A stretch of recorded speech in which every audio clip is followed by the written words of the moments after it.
When it comes to addiction, a lot of folks think they know what addiction is all about. They will tell you it's people that use drugs or it's the alcoholic.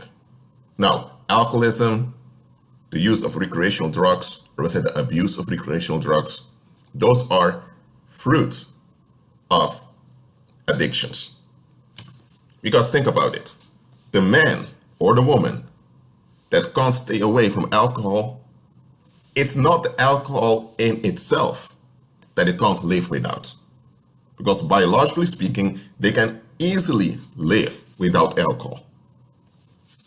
What is it about alcohol that makes them so attached to it? It's the intensity of the substance when they drink it that gives them a boost in their hormones. And it's this hormonal boost that they're craving. Because this hormonal boost is a substitute for the warmth that they should feel by having safe and stable social bonds. So when human beings lack safe and stable social bonds, energetically speaking, they will crave something as a substitute. And it's this craving that leads to them being addicted. And addictions can have a material outworking.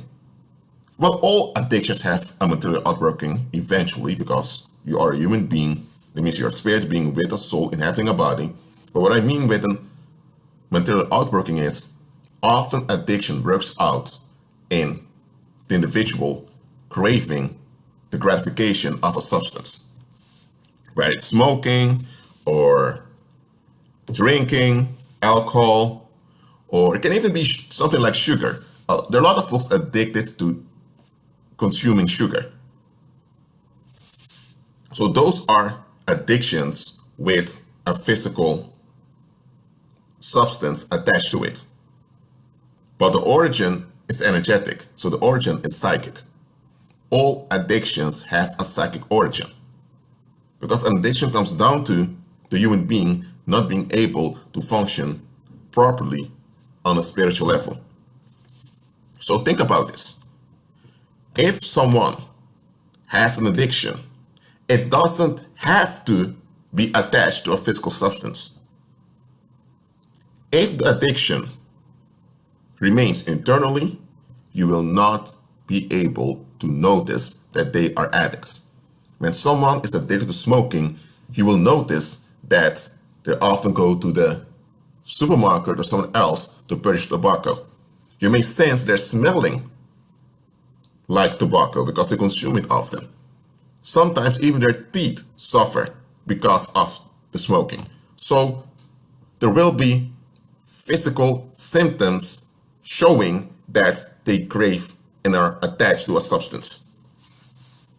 If someone is drinking a lot, they may develop fat or other, they may develop fat in their bodies. So they have a big belly. And then you know, oh, this man's been drinking a lot for past 20 years. So addictions that are attached to a physical substance, you will notice very soon that something is wrong. But what if someone has an addiction where there is no physical substance attached to it? Then the addiction remains on a psychic level. All addictions have a psychic origin, but not all addictions remain on the psychic level. Most addictions work out in the physical by the individual being attached and obsessed with the gratification or consumption of a physical substance. When an addiction remains on a psychic level, you now have a psychic addiction. And psychic addictions, because there's no actual physical substance directly involved, you may think the individual is all right. What are examples of psychic addictions? People that are addicted to attention. That a human being, whether someone is a male or female, craves attention is natural. But the attention seeking supposed to lead to safe and stable social connections. If stable and safe social connections don't occur, the individual will be stuck at attention seeking. And this being stuck at attention seeking will turn into attention whoring. Now individual is craving attention for the sake of attention. The attention doesn't serve the bigger purpose of having a stable and well-functioning community. The attention serves to give them relief. Even though wanting attention in itself, there's nothing wrong with it, when someone is addicted to attention, they crave to be noticed, whether they are noticed in a negative daylight or whether they're noticed in a positive light. Doesn't matter as long as they get that supply. Narcissism is a disorder where someone craves significance at everyone's expense, including their own. So the narcissist is an addict with multiple psychic addictions. That's what a narcissist is. Now, another form of psychic addiction is addicted to misery. When someone is addicted to misery, they are stuck in this victimization mode. So someone that's addicted to misery is someone that instead of calming down and looking for a way out of danger, they now crave the rush of being in danger. Why? Because they lack self-worth, they lack safe and stable social bonds. You can't have safe and stable social bonds if you lack self-worth. That's not going to work. So because they lack self-worth, they can't have stable and safe social bonds. So they are in a safe anxiety, and in a safe anxiety, they now cling onto the thrill of being in danger. Now they consciously don't want to be in danger because they know it can harm them, but they crave the sensation of being in danger.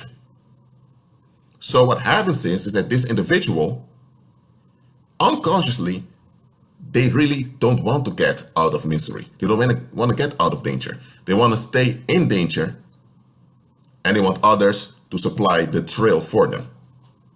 And such people, after a while, will begin to endanger others to get this thrill. Then they become pathological and malicious.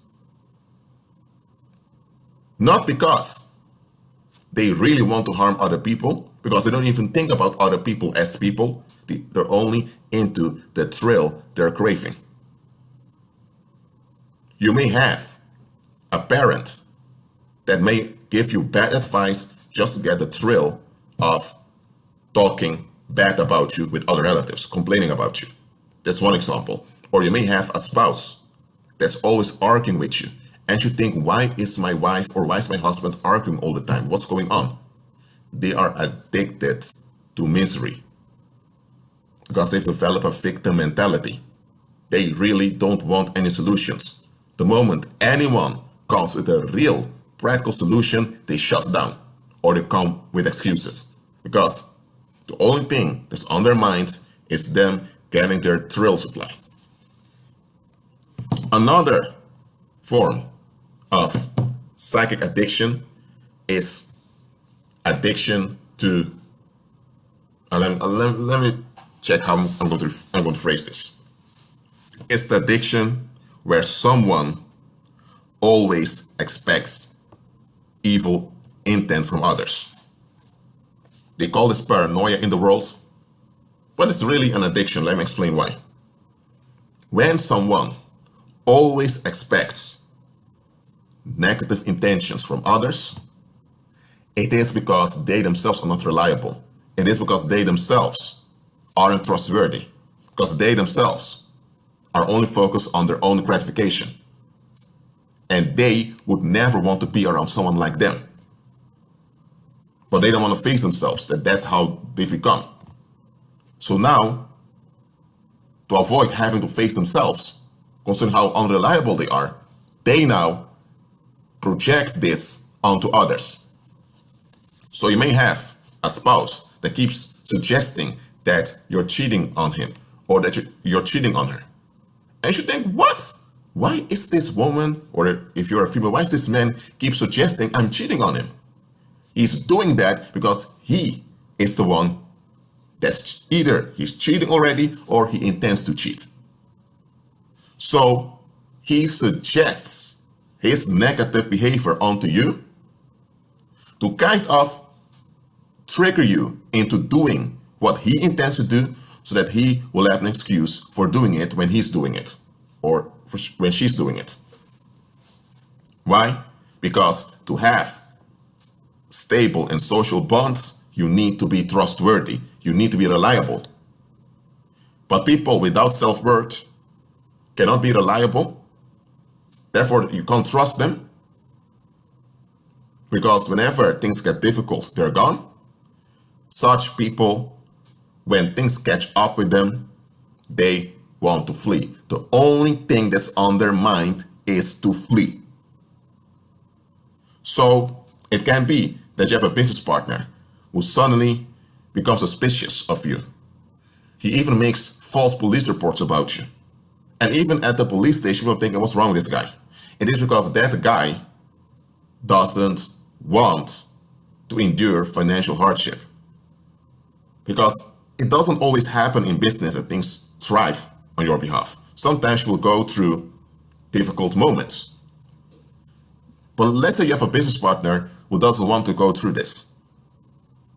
He doesn't want to endure. He just wants out of the agreement. And he wants to leave you behind with all the mess, even though he should also take his part because you started that business together. So both of you must put up with the difficulty that comes. But he just wants a way out. He just wants to be built out.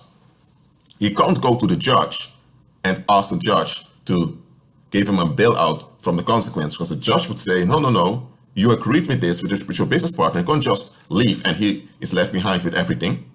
So what happens then is that the business partner will try to convince others that you are a scam artist or that you're a fraud. He or she will portray themselves as a victim to get others to turn against you so that they are now off the hook. Or in the worst case scenario, when there really isn't any way out, they'll escalate, they'll lose it, and they'll kill you. So, psychic addictions are far more dangerous than substance addictions. And by the way, sex addictions are psychic addictions. So now you know it. Even though there's a physical activity involved, it's psychic.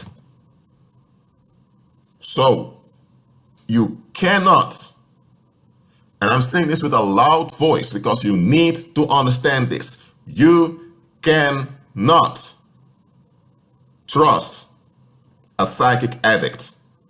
You can't trust addicts to begin with. You can only rely on a pattern they're involved in. For example, if someone craves alcohol, then you know that he or she will often be at a pub. So you can rely on them being at a pub. And because they have limited financial resources, you can arrange that some liquor stores are expensive and others are cheap. Then you can rely on that alcoholic going to that cheap liquor store. That's how far you can go with an addict. You can only rely on a pattern they're stuck in, but really trusting them, you can't.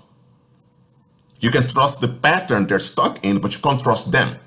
There's a difference between trusting a pattern someone is stuck in and trusting the individual itself. Now, you cannot trust an addict, especially not a psychic addict. You cannot. Because all psychic addictions comes down to control. Someone wants everything on their terms without questioning whether their terms are correct or even realistic. That's what it comes down to, control.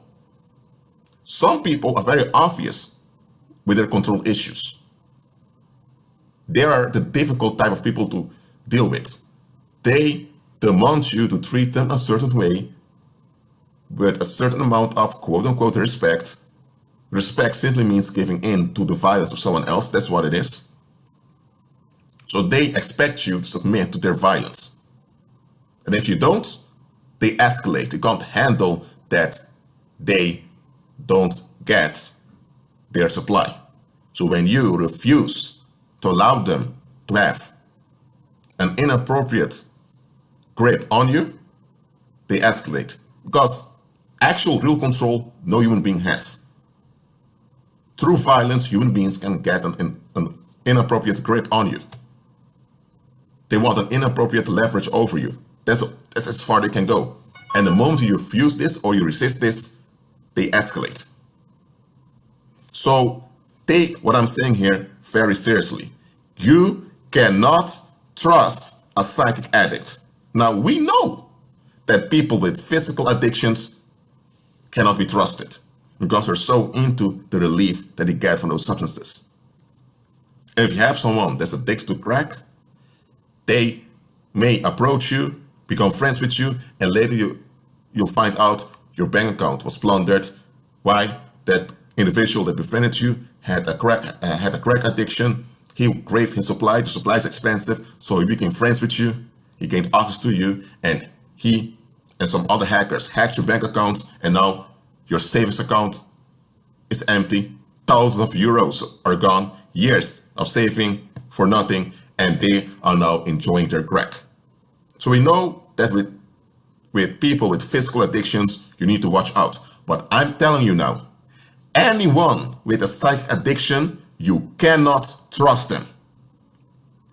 I don't care whether it's your mommy or daddy or grandma, grandpa, or one of your children or grandchildren, or whether it's your spouse or another type of significant other. Whoever they are, it doesn't matter. Danger is danger. A psychic addict cannot be trusted. Never.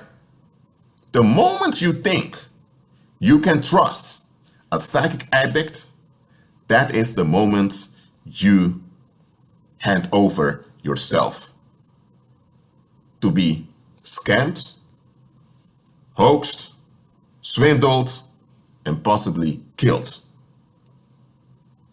When you watch crime documentaries, because there are many crime documentaries, and many of them centered around homicide, and often it's the spouse or the sexual partner of the victim that killed the victim or who's behind the murder of the victim. Because there are many people out there that get into sexual relationships with psychic addicts. For example, if a woman is smoking, some guys will say, okay, she has an addiction issue because she's smoking. Why is she doing that? Why is she harming her own body? Why is she sabotaging her own physical health? So that may be a red flag that someone say, okay, I'd rather not be involved with this woman. But if a woman doesn't smoke and she doesn't have any physical substance she is inappropriately attached to, you may think, okay, she's fine, she has manners. But when you look at the bigger picture, when you look at her pattern, you realize, okay, she's a psychic addict. Why? Because she craves control. Now, in the beginning, you may not notice that she has control issues. You may think it's cute that she wants to know where you are at all times. No, that's a red flag because you are a grown man. She must trust you as a grown man to look after yourself. She must trust you also as a grown man that you have the mental capacity to do what you need to do to stay out of trouble. If she doesn't have that trust in you, why is she with you?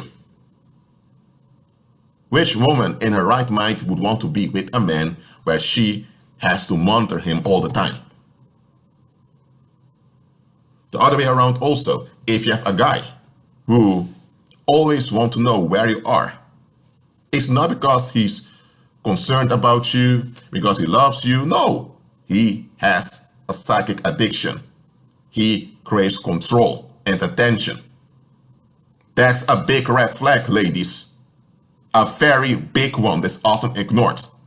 Many of the women, whether they're white women or black women or Chinese women, doesn't matter. This happens all over the world. Many of the women who end up as homicide victims, they got involved with a man who had control and attention issues that he didn't want to face. But those ladies their hormones were rushing, they were quote unquote in love, they didn't examine the guy they were with. And even when the red flags kept unfolding, they didn't notice it because they were addicted themselves to the guy. Until it was way too late. Now, psychic addicts can hide and mask the issues they don't want to face, but eventually it will come out. Now, some people admit openly that they have psychic issues. Now, such people are relatively safer to be around because they admit they have an issue and they admit that they need to look for help. That's very good that someone admits they need help. Such an individual will likely not blame you ever because they've just admitted already that they need help. And therefore, they're open to receive actual help. People that admit they have issues are also alert to discern whether someone is offering genuine help or whether someone is using help to control them. So such people are quite realistic. So they're safer to be around. Even though they still have psychic issues, they're open about it. Therefore, they're open to receive solutions. But when you encounter someone who absolutely does not want to admit that he or she has psychic issues, you just received your big red flag. And here's another thing. Anytime anyone is projecting onto you as if something's wrong with you, even though there's nothing wrong with you at all, that's another red flag. First, they'll project onto you that you have an issue, either by exaggerating something about you or by framing an action of yours in such a negative way that it appears as if you are the problem. First, you do that. Then they want supply from others in agreeing that you have an issue. Then they will blame you for not receiving help for your issue, even though the issue they claim you have doesn't even exist. And in the fourth stage, now people that agreed with the psychic addicts will also have something to hide now. They don't want to face themselves also. So now you have a gang, a group of psychic addicts against you. And now they want to eliminate you. That's how it goes. So when you encounter people that keep suggesting that something is wrong with you, even though there's nothing wrong with you at all, that is a setup for homicide. That's a setup for even genocide, because this is done to groups also. I'm telling you, do not trust the psychic addict. Never. If you have to be involved with them because the psychic addict is your boss or a co-worker or someone else you cannot avoid, then be involved with them for practical reasons, but never under any circumstance entrust any of your affairs onto them.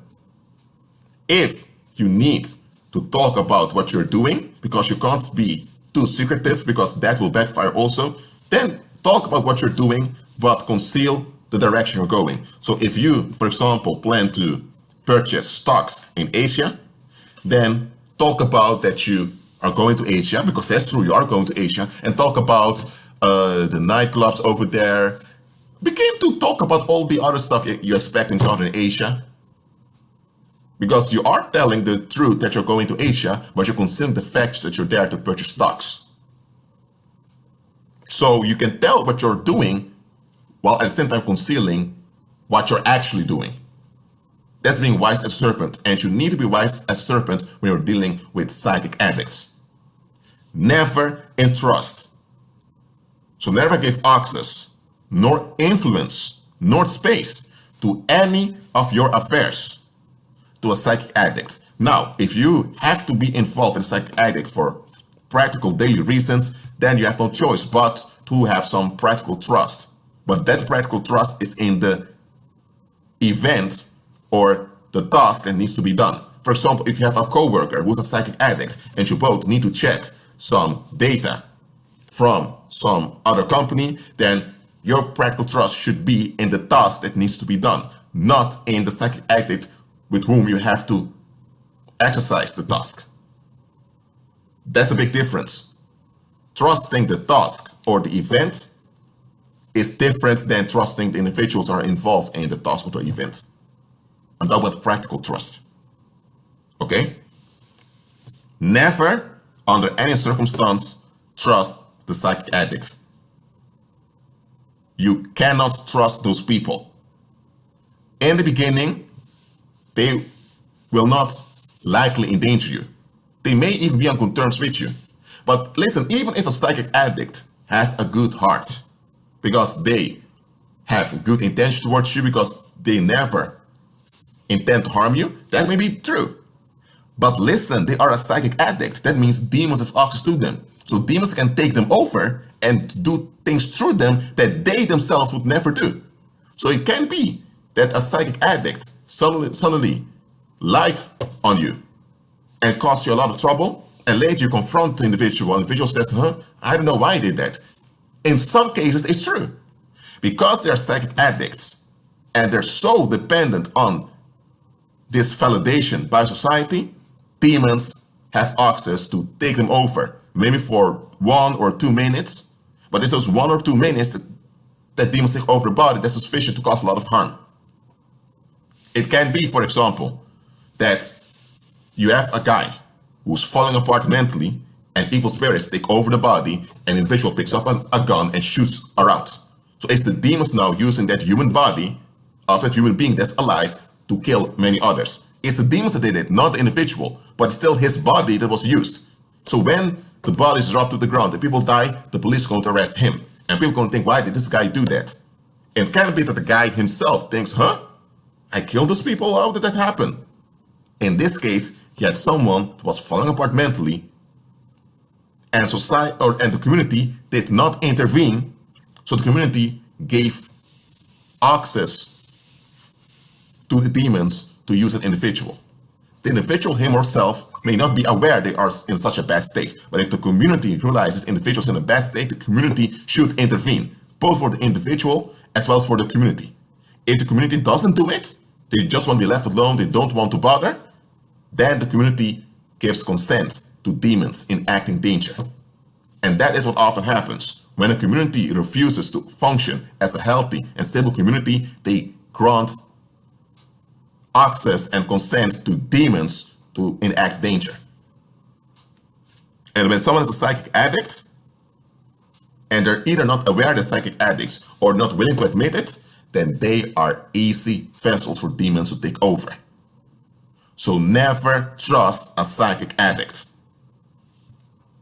You can walk in love towards them, but you can't walk in love with them. Agree with Christ.